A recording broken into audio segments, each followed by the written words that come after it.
Nagoto.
Disiplin namin yung mga dapat ay tutunan ng mga bata ito na hindi magkabugbay yung mga gagawin namin sa araw-araw.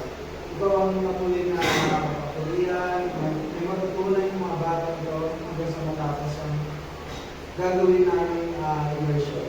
Muli, naging masaya ito, naging engaging, naging masaya sila sa pangalan ni Jesus. Amen. Picture mo din para sa inyong pangalan. And saan kayo nakatira? Okay lang ba yun? Opo. Bago tayo mag-start, pagkasulat ng pangalan, tatanungin ni Teacher Abden yung mga pangalan nyo. Okay lang ba yun? Opo. Okay. So, simulan na muna natin dito habang nagsulat pa. So, anong pangalan mo? Ilan taon ka na? Next? Ha? Si Hinking, si Denden, si Calix, Snyder, si Arby, si Yang, si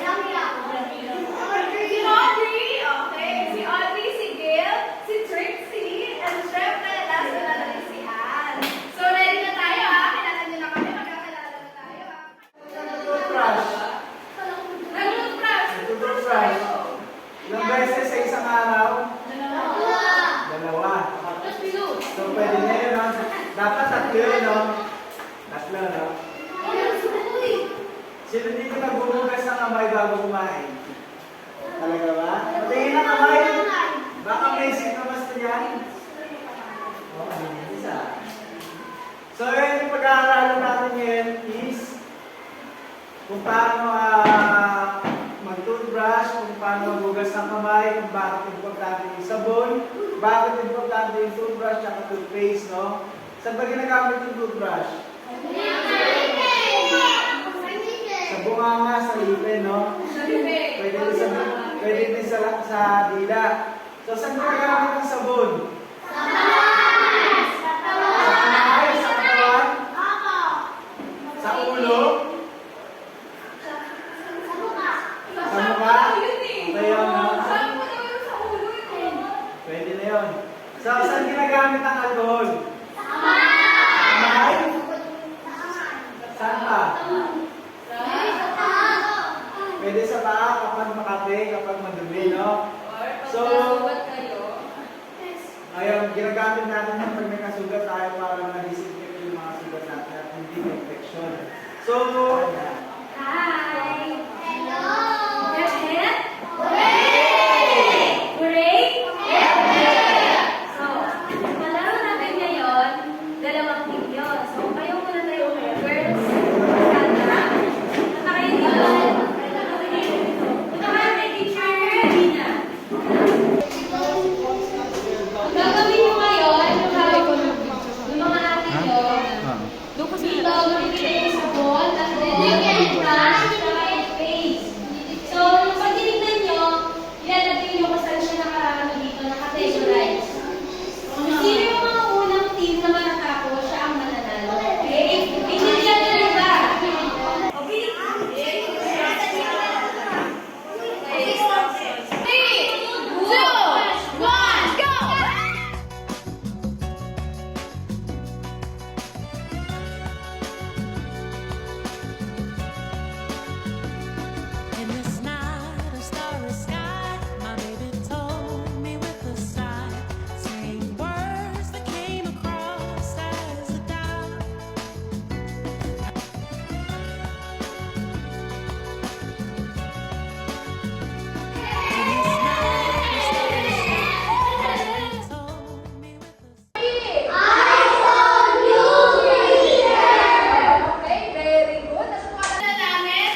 tayo, dapat natin naghugas tayo.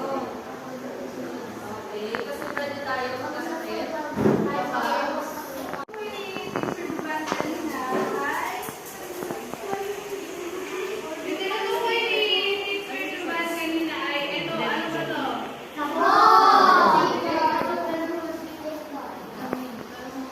Sabon. So, yung paghuhugas ng kamay. So, mamaya, ituturo ni Teacher Duban paano pa maghugas ng kamay. At yun, i-discuss muna ni Teacher Abby, ano ba yung importansya ng mga ginagamit nating product. Mga ginagamit nating product kagaya ng sabon, ng toothbrush, ng toothpaste, ng alcohol. So, simulan na natin.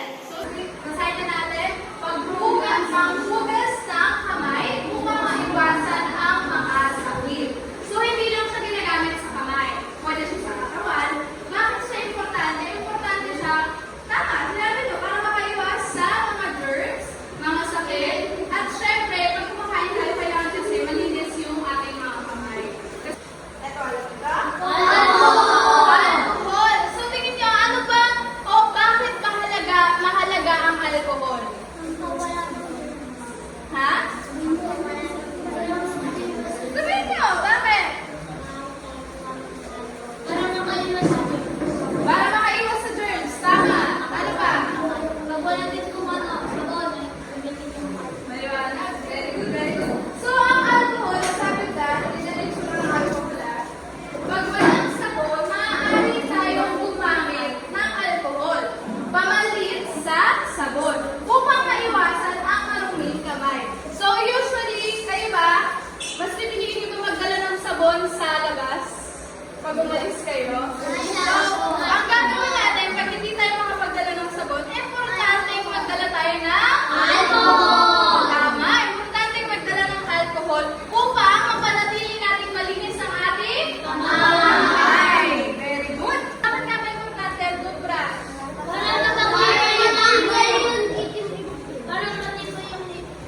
Tama. Very good. Binabasan mo na. Sabi dito, ang toothbrush ay importante para magkaroon ng matibay na mga ipin at mabango na hininga. So, sabihin sa akin, teacher, toothbrush lang, paano yung toothpaste? Siyempre, pag tinutbrush namin ng tubig lang, matatanggal ba yung dumi? Hindi po. So, kasama niyan yung toothpaste. Importante sila pareho upang mapanatili niyong malinis yung mga ipin ninyo at ang inyong mga hininga ay mabango. Sige nga, pakita nyo nga sa akin, paano ba kayo mag-toothbrush? Patingin, patingin. Patingin. Ganyan, ganyan. Ganyan. Ganyan. So, okay. Ang pag-toothbrush po ay hindi ba ganyan? Pag ganon. Okay? So, pag ganyan, kailangan, simulan nyo muna sa taas. Simulan nyo muna sa taas, tapos sa baba. Tapos pag sa baba naman, simulan nyo sa baba pataas. So, sa loob, ganun din. Ito. Yung mga nasa loob nyo, tapos yung toothbrush. So ngayon, gagawin natin yung step. First step, basahin yung kamay. Okay, basahin mo muna yung kamay mo. And the next step, lagyan ng sabon.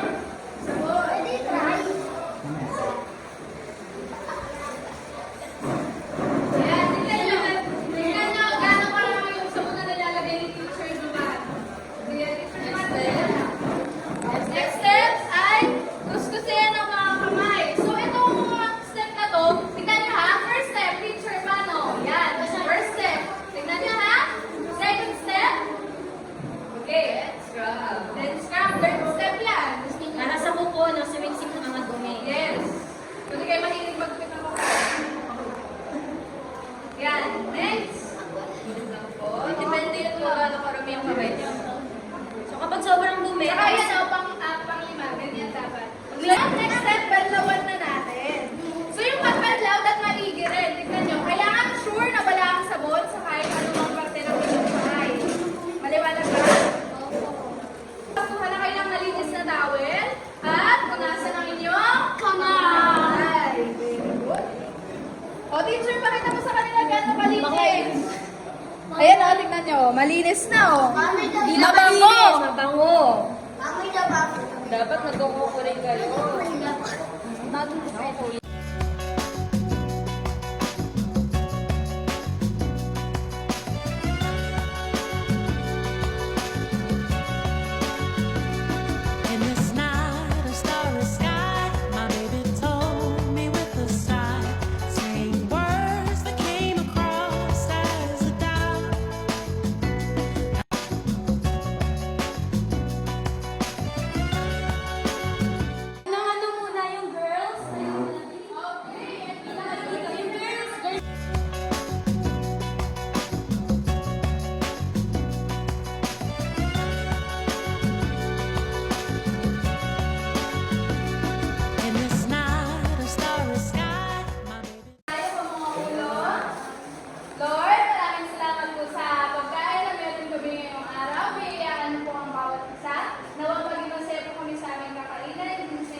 Alam natin yung matagalit, pero tawagin na natin si Teacher Dayan kasi magtatanong na siya regarding sa mga pinag-aralan natin kanina. Ready ba kayo?